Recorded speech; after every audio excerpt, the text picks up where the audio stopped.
Le pire rival de Trump abandonne tout et devient danseur sur TikTok. Alors que l'image que Justin Trudeau a construite pendant près d'une décennie au pouvoir se retrouve réduite à quelques secondes de danse derrière sa petite amie Katy Perry, l'ancien Premier ministre du Canada est apparu en train de sauter en arrière-plan d'une vidéo publiée par la chanteuse pour promouvoir la chanson Watch It Burn à Stuttgart, en Allemagne, enregistrée après que Trudeau ait quitté le gouvernement ainsi que le Parlement. La scène a provoqué une réaction immédiate parce qu'elle implique l'homme qui a affronté Donald Trump lors de différents commerciaux, a qualifié les tarifs américains de très stupides et a accusé Washington de tenter d'affaiblir l'économie canadienne. Cela implique également le dirigeant qui a invoqué les pouvoirs d'urgence contre le convoi de la liberté et a ouvert la voie à des blocages financiers. Et il a soutenu les exigences de vaccination qui ont empêché une partie de la population de monter à bord des avions et des trains pendant des mois. Maintenant, il apparaît en souriant et en sautant alors que les décisions prises par le gouvernement continuent d'être débattues devant les tribunaux et rappelées par des milliers de Canadiens. Internet a transformé cette scène en symbole d'une chute brutale de statut. Que reste-t-il de l'ancien adversaire de Trump? Comment Trudeau est-il passé du centre du pouvoir à l'arrière-plan d'une vidéo TikTok? Je vais tout te raconter. Si tu aimes ce genre de contenu direct et sans détour, pense à t'abonner car ici, il y a des vidéos comme ça tous les jours. Trudeau a présenté sa démission. Démission le 14 mars 2025, lorsque Mark Carney a pris la tête du gouvernement canadien. Il a également cessé d'être député et s'est retiré de la première ligne du parti. La chute est survenue après une forte usure interne, une perte de soutien populaire et des pressions au sein du Parti libéral. Le contraste a été frappant, car Trudeau a passé des années à essayer d'occuper le rôle de contrepoids politique à Trump. En mars 2025, pendant la guerre commerciale, il l'a été. Il a qualifié les tarifs imposés par les États-Unis de très stupides et a accusé Trump de vouloir provoquer l'effondrement de l'économie canadienne pour faciliter une annexion. L'indignation des conservateurs face à la danse est née principalement du souvenir du convoi de la liberté. En février 2022, le gouvernement Trudeau a invoqué la loi sur les mesures d'urgence pour la première fois dans l'histoire du Canada. Les mesures ont permis aux banques de geler temporairement les comptes liés au blocage sans ordonnance judiciaire préalable.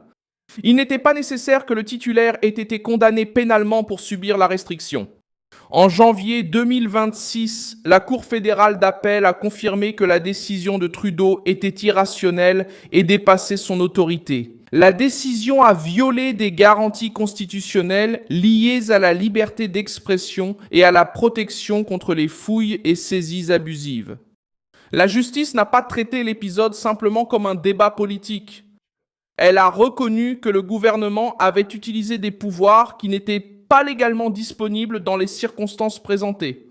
Le même gouvernement a exigé la vaccination contre la Covid pour les voyages aériens et ferroviaires à l'intérieur ou à l'extérieur du Canada. La règle a été en vigueur de novembre 2021 jusqu'au 20 juin 2022. Le système fédéral a créé une preuve de vaccination standardisée, tandis que les passagers non vaccinés étaient empêchés d'utiliser ces moyens de transport, sauf exception limitée. Ainsi, les critiques n'ont pas vu qu'un homme en train de danser. Ils se sont souvenus d'un ancien dirigeant qui avait utilisé le poids de l'État contre les manifestations et contre ceux qui refusaient certaines exigences sanitaires. Pour de nombreux Canadiens, voir Trudeau sauter sans souci provoque l'indignation, car les conséquences des mesures prises pendant son mandat n'ont pas disparu avec son départ du pouvoir. La réaction sur les réseaux sociaux a été rapide. Des commentateurs conservateurs des États-Unis ont tourné Trudeau en dérision comme figurant dans la carrière de Katy Perry et ont rappelé son affrontement avec Trump. Certains ont affirmé que l'ancien chef du gouvernement est passé de réunions internationales à une apparition presque cachée dans une vidéo promotionnelle.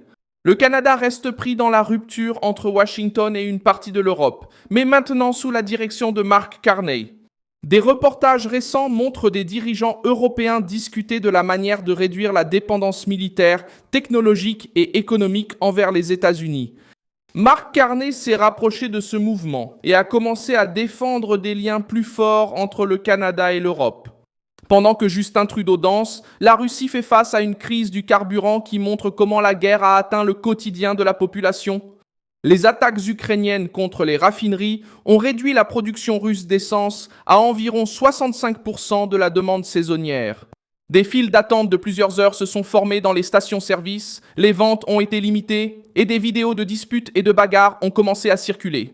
Un enregistrement montre deux hommes en train d'échanger des coups près d'une longue file de véhicules.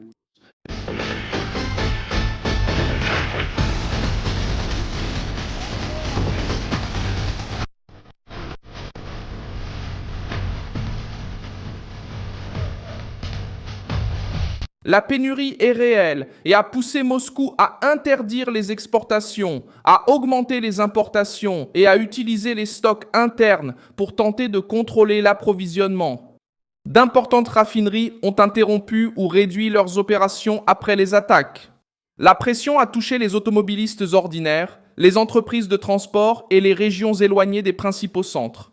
Le conflit que le Kremlin tente de présenter comme étant sous contrôle commence à se ressentir directement à la pompe à essence.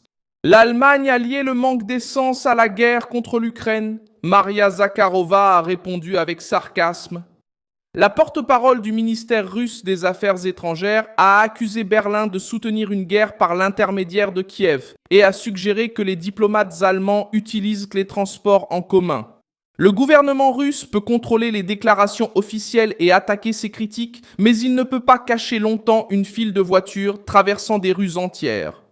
Au Moyen-Orient, les États-Unis ont gardé la porte diplomatique ouverte, mais ont posé des conditions lors d'une réunion d'urgence du Conseil de sécurité des Nations Unies. Tammy Bruce a affirmé que Washington accepte toujours de négocier avec l'Iran à condition que Téhéran cesse d'attaquer des navires, des cibles civiles et de violer des engagements fondamentaux. Elle a aussi averti que d'autres attaques entraîneraient une riposte américaine. Donald Trump affirme préférer la paix, mais ne promet pas d'être passif face aux actions iraniennes. L'Iran a contesté l'affirmation selon laquelle un nouveau cycle en Suisse était déjà prévu pour la semaine suivante. Des sources plus fiables ont seulement confirmé qu'aucune date, heure ou lieu n'avait été fixée. Les discussions sont devenues très tendues après les attaques contre les navires et la riposte militaire américaine. Téhéran a commencé à exiger la fin des menaces avant d'avancer vers un accord final. Ce vendredi 10 juillet 2020, Trump a déclaré que l'Iran avait demandé la poursuite des discussions et que les États-Unis avaient accepté, bien que l'ancienne trêve reste rompue. Des négociateurs du Qatar se sont également rendus en Iran pour tenter de réduire les tensions et préparer les conditions à des discussions plus larges. J.D. Vance a offert un autre contraste en admettant comment le pouvoir peut déformer une personne. Lors d'une conversation avec Mike Rowe, le vice-président a raconté que d'autres personnes gèrent le stress, font les courses pour lui, préparent ses repas et organisent des voyages en Boeing 757 sans les files d'attente habituelles de sécurité. Vance a affirmé que lorsque quelqu'un transforme ses privilèges en une partie de sa propre identité, il risque de devenir arrogant et gâté. Le vice-président vit entouré d'une structure qui peut l'éloigner de la réalité, mais il a montré qu'il comprenait le danger. Ce dont maman s'inquiéterait, et c'est aussi quelque chose qui m'inquiète, c'est que, mec, ma vie a été complètement transformée. Je ne vais plus au supermarché, la plupart du temps, ce sont les gens qui y vont pour moi. Tu vois, quand je prépare un repas, j'adore cuisiner. En fait, Big Baker, j'aime cuisiner pour mes enfants lors d'occasions spéciales, mais je n'ai même plus besoin de cuisiner parce qu'il y a plein de gens prêts à me préparer à manger. Ma vie est vraiment étrange. Je voyage partout dans un 757 plus de file d'attente à la TSA pour moi, et pour les enfants, c'est tellement bizarre. Mais ça peut devenir le genre de choses que si tu l'intériorises, tu commences à devenir un connard arrogant. Ouais, je pense que c'est ça. Maman insisterait. Ne prends pas la grosse tête, reconnais que c'est cool. C'est une bénédiction. Bien sûr, ça vient avec des devoirs et des responsabilités, mais elle serait très fière de moi, je le sais. Elle veillerait aussi à ce que je ne prenne pas la grosse tête.